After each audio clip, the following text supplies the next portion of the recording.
আল্লাহ বলেছেন, অতিরিক্ত চিন্তা করা বন্ধ করো, অভিযোগ করা বন্ধ করো। এবার আমি আলুগুলো প্রেসার কুকারে ঢেলে সেদ্ধ করে নেব।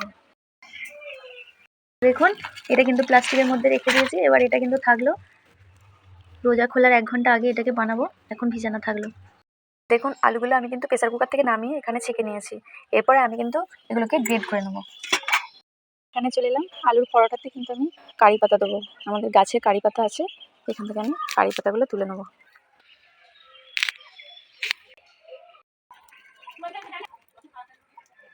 দেখতো গ্রেড করলে এরকমই আসবে। প্রত্যেকটা আলু আমি করে নেবো। তো পরোটা করার সময় ভেতরে যে পুরটা দেওয়া হবে, তো সেটা কিন্তু আর গোল গোল ছোটো ছোটো গুটি থাকবে না, এটা কিন্তু সমান হয়ে চারিদিকে মিশে যাবে। আমি গ্যাসটা জ্বালিয়ে কড়া বসিয়ে দিয়েছি, মশলাটা বানিয়ে নেবো। আমাদের আল্লাহ পাক এও বলেন যে নিজের ওপর চাপ দেওয়া অতিরিক্ত বন্ধ করো, বরং আমাকে বিশ্বাস করো। এবার আমি এটা নামিয়ে নেবো, আমার মশলাটা হয়ে গেছে।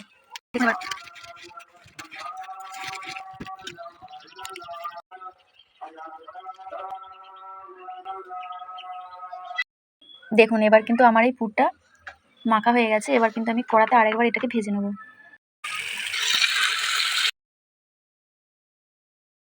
দেখুন, এবার কিন্তু আমার সেই ভিজিয়ে রাখা ময়দাটা আমি এবার এটাতে নেচি কেটে নেব।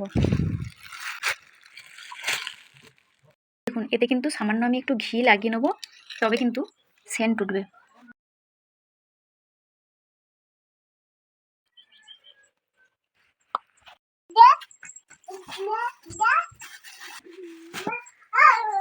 দেখুন, এটা কিন্তু আমি বেলে নিয়েছি। এর মধ্যে এবার আমি পুরটা লাগাবো।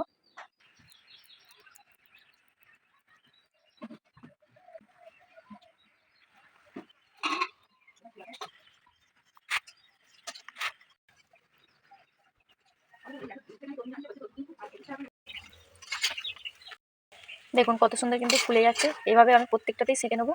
কোনোটা চার চৌকো করেছি, কোনোটা গোল করেছি। আল্লাহ পাক এও বলেন, আমি তোমাকে তোমার পরিকল্পনার চেয়েও বেশি ভালোবাসি, তোমাকে হতাশ করবো না। আমার কিন্তু আলুর পরোটা রেডি। দেখুন কত সুন্দর হয়েছে। প্রত্যেকটা পরোটাই কিন্তু খুব সুন্দরভাবে সেঁকা হয়েছে, সব কিন্তু ফুলে উঠেছে।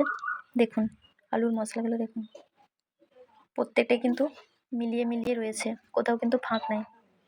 তো কেমন হয়েছে বলবেন, ভালো লাগলে লাইক কমেন্ট শেয়ার করবেন। দেখা হচ্ছে পরের ভিডিওতে। Thank you.